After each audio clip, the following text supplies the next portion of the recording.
اور ہم اس کے ساتھ سینگ پھنساتے رہتے ہیں اور وقت گزرتا جاتا ہے، لیکن خدا چاہتا ہے کہ ہم اس کی طرف رجوع ہوں۔ اور زبور نویس کہتا ہے کہ جب فکروں کی کثرت مجھے دبا لیتی ہے تو میں اپنے آپ کو خدا کے کلام سے تسلی دیتا ہوں، میں اپنے آپ کو خدا کے کلام سے اسٹرینتھ دیتا ہوں۔ اور میں اور میری چھوٹی بہن جو ہیں وہ اپنے ماموں کے گھر چلے گئے اور وہاں پر زندگی بسر کرنے لگے۔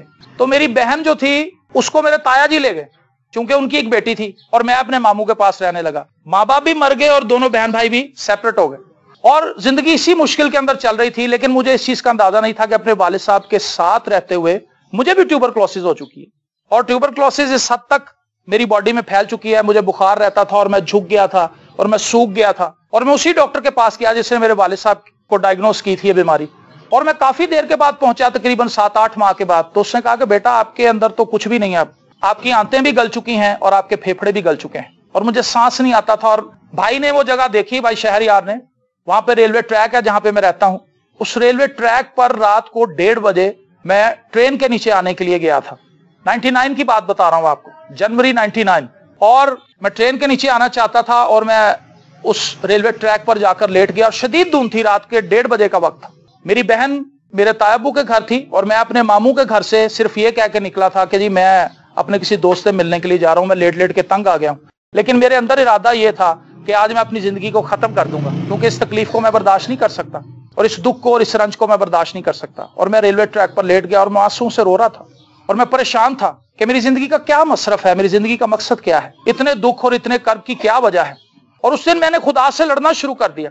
میری اور آپ کی زندگی کا ایک یہ بھی المیہ ہے، ہم کیا کرتے ہیں، ہم اول تو خدا کے پاس آتے نہیں، خدا سے ہمارا رشتہ بھی کوئی نہیں ہوتا، لیکن ہم خدا سے لڑتے رہتے ہیں۔ ہماری زندگی میں کوئی بھی لاس ہو ہم اس کا الزام خدا کو دیتے ہیں۔ لیکن کیا یہ درست ہے؟ میرا آپ سے سوال ہے، کیا یہ درست ہے؟ ہم دعا بھی نہ کریں، ہم خدا کے پاس آئیں بھی نہ، ہم اس کا کلام بھی نہ پڑھیں، ہم کبھی اس کے گھر میں بھی نہ جائیں، ہم اس کی عبادت نہ کریں، ہم اس کی بندگی نہ کریں، ہم اپنی زندگی سے اس کو جلال بھی نہ دیں، اور جب ہماری زندگی میں کوئی غلط کام ہو جائے ہم فوراً خدا پہ اس کا الزام لگا دیں کہ خداوند یہ تو نے کیا کر دیا۔ تو خدا نے مجھ سے اس رات یہی بات کہی۔ میں نے کہا خداوند کیا فائدہ میری زندگی کا؟ خدا نے کہا بیٹا میں نے یہ زندگی تجھے اس لیے دی تھی، بائبل مقدس میں لکھا ہے یسایہ نبی کے صحیفے میں، میں نے ان لوگوں کو اس لیے بنایا تاکہ یہ میری حمد کریں۔ میرے اور آپ کے بنائے جانے کا مقصد یہ ہے کہ ہم اس کی حمد کریں، لیکن افسوسناک حقیقت یہ ہے کہ میں اور آپ آج خدا کی حمد نہیں کر رہے۔ ہم اپنی زندگی کے لیے تگ و دو میں لگے ہوئے ہیں، مکان بنا لیں، یہ کر لیں، باہر چلے جائیں، ادھر آ جائیں، ادھر چلے جائیں، گاڑی خرید لیں، فلاں کام کر لیں۔ یہاں پر یہ پنکھے کی جگہ بنی ہوئی ہے، یہاں پہ پنکھا لٹکائیں گے تو پنکھا کس لیے لگایا جاتا ہے؟ تاکہ وہ ہوا دے۔ اگر وہ ہوا نہ دے تو ہم اسے اتار کے پھینک دیتے ہیں۔ اے سی اس لیے لگاتے ہیں تاکہ وہ کمرے کو ٹھنڈا کرے، اگر وہ ٹھنڈا نہ کرے تو ہم اس کو اتار کے پھینک دیتے ہیں۔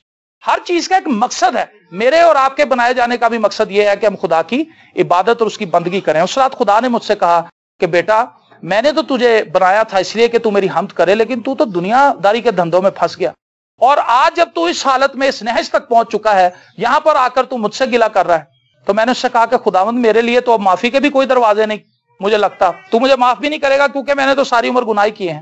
ایک آواز جو میرے اندر سے اٹھ رہی تھی وہ یہ تھی کہ اگر تو مجھے پکارے، مجھے بلائے اور سچے دل سے میرے حضور جھک جائے، توبہ کر لے، تو میں تجھے معاف کر دوں گا۔ اور میں نے ایسا ہی کیا، میں نے اس رات توبہ کی۔ لیکن جو چیز سب سے حیران کن تھی میری زندگی میں وہ یہ تھی کہ میں نے لائیو خداوند یسوع مسیح کو دیکھا ہے۔ کیسے؟ جب اس ریلوے ٹریک پر لاگر حالت میں میں لیٹا ہوا تھا اور میری آنکھیں بند ہو رہی تھی، کیونکہ میرے جسم میں طاقت تو تھی کوئی نہیں، کھا پی میں کچھ سکتا نہیں تھا، تکلیف حد سے زیادہ تھی۔ اور رات کے 1:30 بجے اس جگہ پر میں نے دھند کے اندر ایک لائٹ کو چمکتے ہوئے دیکھا، اور اس لائٹ کے اندر میں نے خداوند یسوع مسیح کو دیکھا، اور وہ اس لائٹ میں سے چل کے میرے پاس آئے، اور انہوں نے کہا کہ میرے پیارے بیٹے تو نے پہلی دفعہ زندگی میں سچے دل سے مجھے پکارا ہے، اور میں تیرے سامنے ہوں، میں تجھے شفا دیتا ہوں، اٹھ کے کھڑا ہو جا اور تو میری خدمت کر۔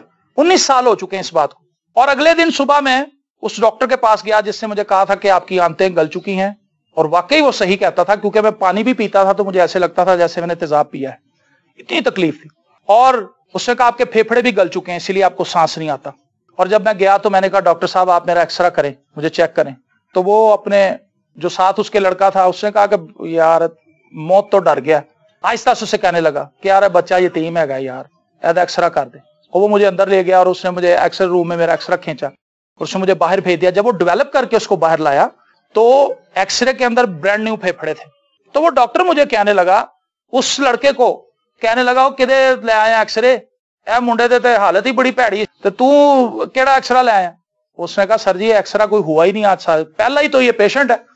تو وہ ڈاکٹر مجھے کہنے لگا کہ اب لیٹو کیونکہ اب میں آپ کا الٹرا ساؤنڈ بھی کروں گا۔ اور جب اس نے الٹرا ساؤنڈ کیا تو اس کے اندر آنتے بھی ٹھیک تھی، تو میرا شکل دیکھنے لگا، کہنے لگا کہ چکر کی ہے ذرا میں نے سمجھا۔ میں نے اس سے کہا کہ کل رات خداوند یسوع مسیح، مسلم ڈاکٹر تھا وہ، تو میں نے کہا کل رات میری خداوند یسوع مسیح سے ملاقات ہوئی ہے۔ اس نے کہا یس جیسس کرائسٹ معجزات کرتے ہیں۔